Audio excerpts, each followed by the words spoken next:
Hi my লাভলিস, আগে আমি আমার বাবা কি করে সেই বিষয়ে কোনোদিনও আমার চ্যানেলে কিছু আলোচনা করিনি। তো আজকে যাতে কোনো কনফিউশন ক্রিয়েট না হয়, তো আমি আগেই এক্সপ্লেন করে দিচ্ছি।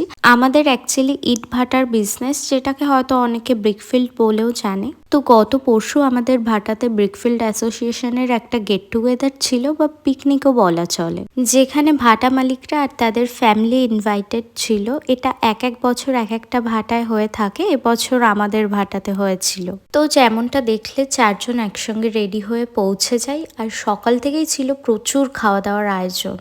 সকালের ব্রেকফাস্ট থেকেই খাওয়া দাওয়ার ব্যবস্থা ছিল, কিন্তু একটু বেলাতে যাওয়ার জন্য আমরা আর ব্রেকফাস্ট করিনি, স্টার্টার থেকেই শুরু করেছিলাম।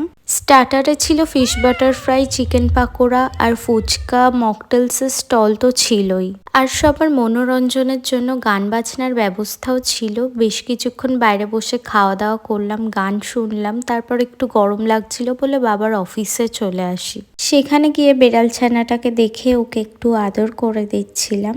দেন কিছুক্ষণ পরে আমার কাজিন পায়েল দি আসে, তো আমি আর দিদি ওর সঙ্গে প্রোগ্রাম যেদিকে হচ্ছিল আবার সেদিকেই চলে আসি। আর এদিকে এসে আমরা সবাই সবার একটু ফটো তুলে দিচ্ছিলাম, আর তোমাদেরকে একটু আমাদের ভাটাটাও দেখালাম।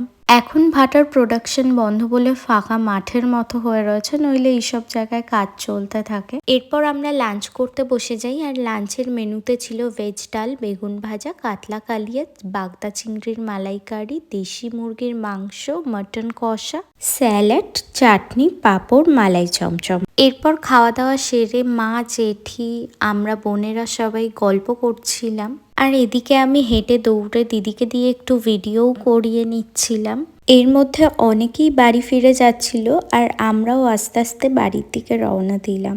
আজকের মিনি ভ্লগটা তোমাদের কেমন লাগলো কমেন্ট করে জানিও। আর যদি ভালো লাগে আমার ভিডিওগুলো, তাহলে একটা লাইক আর চ্যানেলটাকে সাবস্ক্রাইব করে দিও। See you soon, by.